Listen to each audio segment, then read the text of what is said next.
Hello and welcome back. So this is Michael, ang inyong instructor dito sa Learn Computer Today. Right now ay isi-share ko sa inyo yung ating project management system. Itong ating project management system ay ito yung gagamitin natin for our projects, no? Though meron talaga tayong projects per course sa ating website sa learncomputertoday.net, doon natin pinapasa yung ating mga projects for specific course. Pero ito ay iba, no? So ito ay inyong part ng inyong OJT, part ng inyong learning. So you can participate din dito sa ating project management system. Pero hindi siya required, no? Optional siya kung gusto niyo sumali to gain experience using project management system.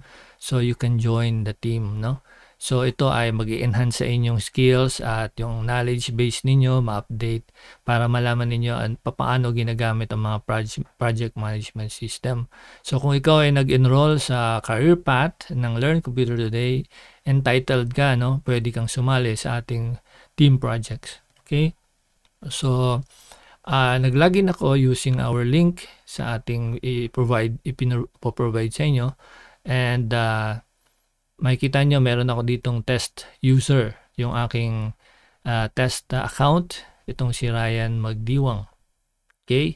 So dito si Ryan Magdiwang ay pwede mong tingnan, no? yung profile, timesheet, edit profile, then select yung language na gusto mong gamitin. So marami yan. So ito ay dinesign natin para sa maraming bansa, no? Kung meron tayong client na from other countries, ganun ang kanyang language, so hindi siya mahihirapan, no? To see the dashboard, mata-translate sila. Okay, so check muna natin itong ating timesheet since ito ay aking test user. So makikita ninyo pag kinlik nyo yung inyong timesheet, makikita nyo kung kailan kayo nag-login, no? So ayan, so pwede mong i-download yung mga panahon na nag-login ka and then nagawa ka ng yung project. So bago ka mag-start ng yung project, bago ka mag-create ng iyong mga gagawin, pwede mong i-start yung timer mo dito. Yan, so start timer, tapos later pag in-stop mo yan, maglalagay ka ng note ano yung ginawa mo for the entire time, no, na nag-login ka.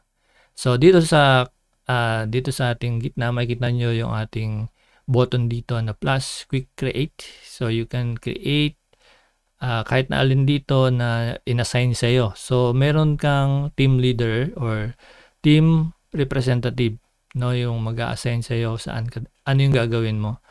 Okay, so dito kung merong inassign sa yung task, makikita mo siya dito sa task, no? Pero ito ay create, ha, hindi to yung makikita mo yung latest. So kung meron kang gagawin, pwede ka dito mag-quick create. Alright? So ito ay ang account ko nga pala, ang role ko dito ay team representative, So may mga extrang ganito. Okay, kung ikaw ay team representative o sabihin natin team leader ka, you can create mga nandito, yung sa ating team members, maaring wala silang ganito, yung ibang selection. Okay, so as of now, ang ituturo ko sa inyo directly ay itong ating projects. Okay, kasi once na inassign ka ng yung team representative, na assign ka, siyempre upon agreement yan, saan mo gusto, ano yung skills mo, no? Ano yung skills na kaya ng team, no? Kayo ba ay mag-create ng halimbawa ng isang web apps na may multiple pages, tapos may application na magra-run sa server side. So it depends on you, no?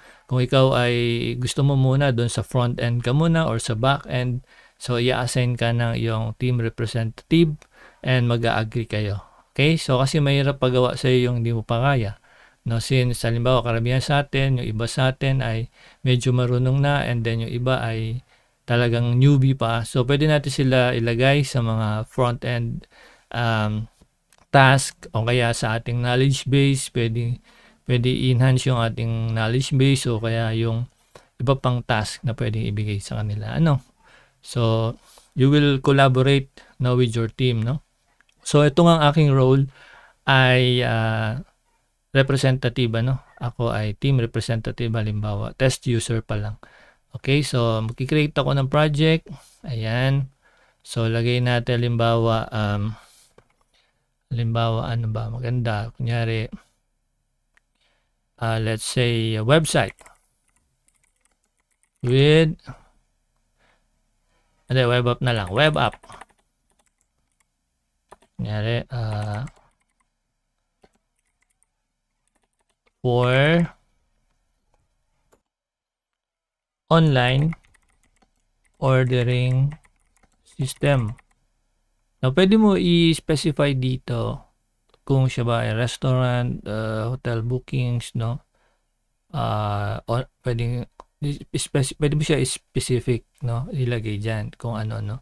Then, customer, ang select muna natin is, tingnan natin kung LCT projects. Ito muna, no? So, ayan. Then, calculate progress through task. So, dito, check na lang natin to para hindi siya, kunyari, kasi dito pwede natin dayain yan, ano, na malapit na matapos.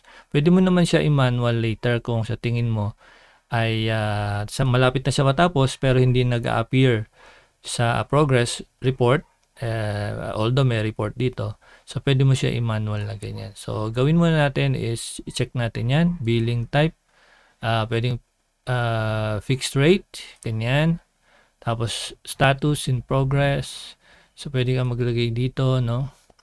Pero siguro natin muna para hindi tayo masyadong mahirapan. Then, estimated hours, siguro, let's say 600 hours, halimbawa. No? And then, members. So, dyan, pipili ka ng members. Kiklik mo lang to. Hindi ko kasi pwedeng i-open. May mga pangalan na dyan, no, na nakalista. No? So, hindi ko muna siya i-open. So, dito, deadline, pwede kang mag-create kung kailan ang deadline. Let's say, October. Kunyari, masyadong, kasi pag online ordering system, lalo na kung yan ay mano-mano, gagawin, no, hard coding. O sabihin natin gagamit tayo ng frameworks, ay hindi siya mabilis matapos, no? So, July tayo ngayon, let's say 3 months. September, sige.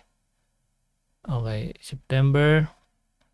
Actually, mabilis pa nga yan eh. Pero, sige, lagay muna natin September 20. Ayan. Okay, so ang start ay ngayon na, let's say. O kaya kung gusto niyo mag-set kayo ng time, let's say nag-start kayo ng 21. Okay, so pwede mo siya lagyan ng tag. Okay, ayan. So may mga ano na available lang ngayon. So pwede mo ilagay sa kanya is online ordering. The ordering system na lang. Ordering system. Yan. So you can put your description here. Hi. So hi team members. Saan na? Bakit? Okay na to. Hi team members. We have started the online ordering system for Learn Computer today. So, yan muna kasi hindi natin pwede rin, just in case magkaroon tayo ng mga clients, real clients, ay hindi natin pwede pakita in public, no, yung mga information.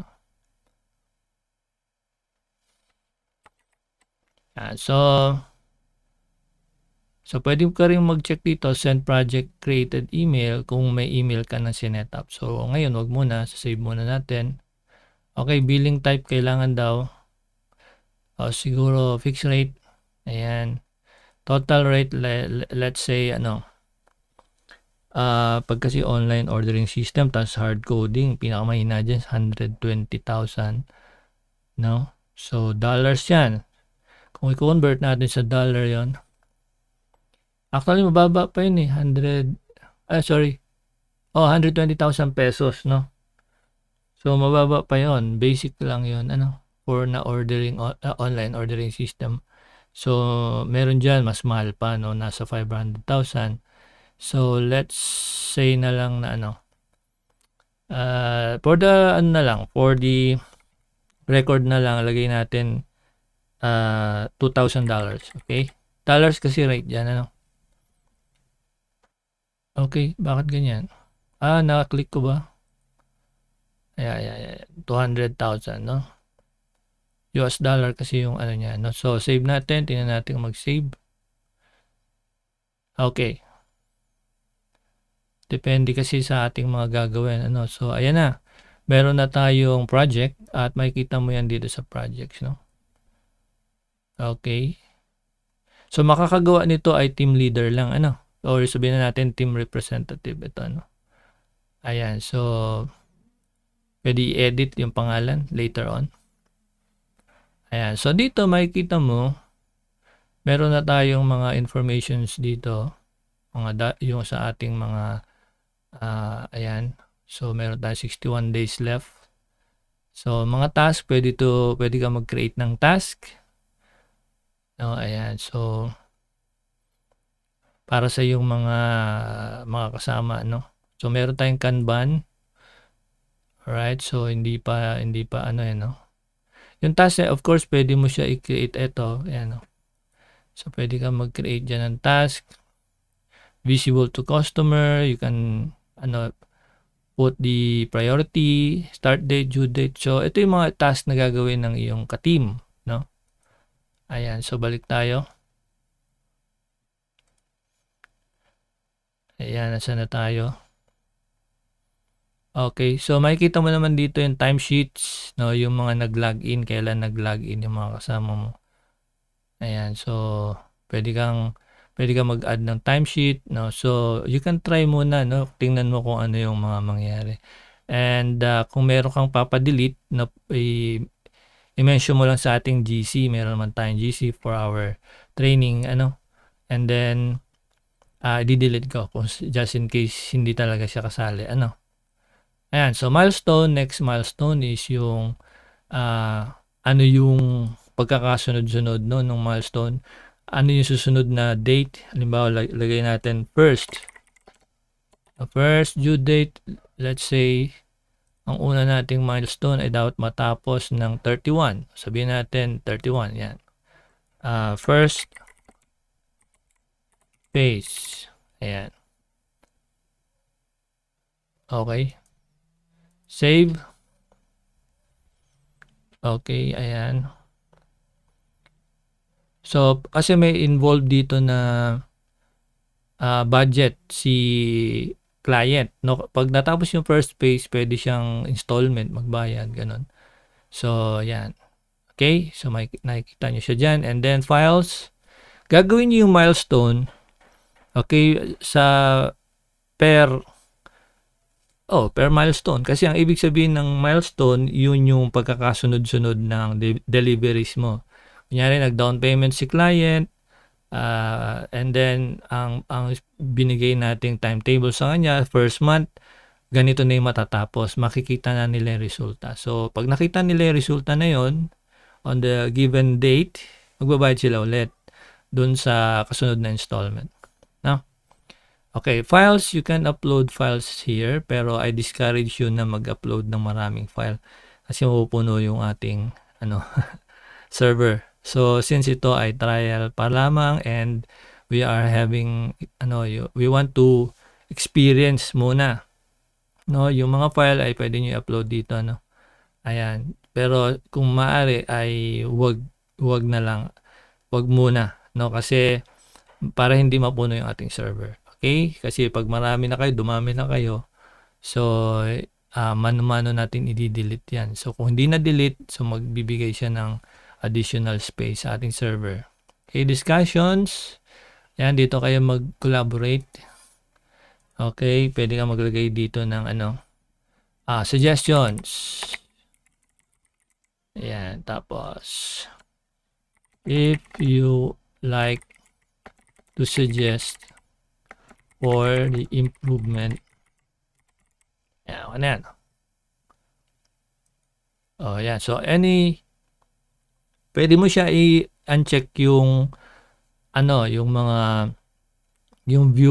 viewable ng customer, yung hindi nakikita ni customer. Kasi pag nakikita ni mamaya nag-aaway na pala kayo dyan, ano, or medyo magulo ang inyong discussion dyan, makikita ni client yan, ano.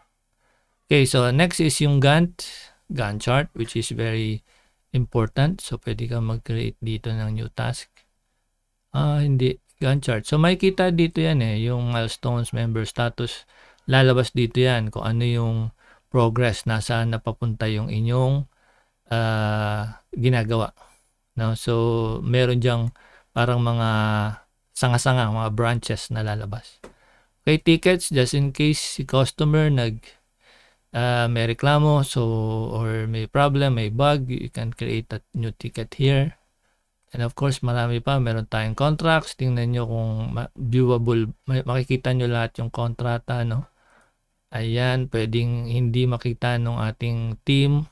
Pwedeng naka-ano yan, no? Naka-private proposals. Yan. So, makikita nyo notes, activities. Ayan. So, ayan. Makikita nyo yung mga ginagawa ng mga natin, team members. So, pwede nyo i-click kung visible to customer or not. Okay, so marami pa ito dito, no? So makikita nyo naman siya at pwede nyo siya i-open, ano? At meron kayong sabihin na natin, meron kayong permission to delete yung iba. Yung ibang mga, kunyari, kamali kayo, pwede nyo delete. Pero yung mga contracts, projects, hindi yan madi-delete, ano? And then of course yung ating customers, hindi madi-delete, hindi ma-edit. So ayan. Sa setup, siguro pwede nyo i-open, then makikita nyo yung staff. Kung gusto nyo mag-add ng team member from our career path, no? So, yung mga members ng career path natin sa Learn Computer Today, sila ang pwedeng sumali, no? Doon naman sa ating nasa free course, kung kayo ay napapanood itong video and nasa free course kayo na Learn Computer Today, you will also have the chance to join our projects, no, team, no, sa ating continuous growth. Pero of course meron tayong payment pagdating sa career path, no, at pwede naman installment hanggang sa matapos yung payment na yun. At of course yung Learn Computer Today, pagka kinlik nyo, click ko muna ito pala to. So ito yung ating website. Ayan, so pwede makikita nyo yung mga courses na available sa career path, at dito ngayon sa career path natin. Ayan, so meron tayong tatlong specialization, no, yung ating full stack web development, software development, WordPress development. Ayan, no. So I encourage you na sumali kayo kasi from zero knowledge, no, basics, mag-start talaga tayo. Yung learning natin ay magsisimula talaga sa how to use the computer, no, ano yung mga files sa computer. Mag-start talaga tayo doon, at kung kayo marunong na, pwede na kayo mag-proceed doon sa coding, at basic coding lang naman muna, and then later on you will learn the advanced way of coding, and of course the use of frameworks, and you can join actually sa simula pa lang pwede na kayo mag-join ng ating projects, no, para makita nyo lang, maka-observe kayo ano ang ginagawa sa ating mga, sorry, nakita yung aking screen. Magulong screen. Ayan, so, ganun yun, ano? Ayan, so, going back, nasa na yun? Ayan, napindot ko pala yung mismong ano dito. Alright, so, yan yun. So, hindi ko na may ipapakita yung iba dito, pero dito sa task siguro pwede. Ayan, so, ito yung mga task na, makikita dito yung mga task na binigay na para sa team. Okay?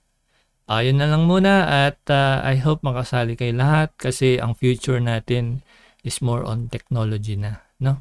At mas maraming opportunity kapag marunong tayo sa technology. Alright, so sige, maraming salamat. Magkita ulit tayo sa ating mga Learn series sa susunod. Bye-bye po.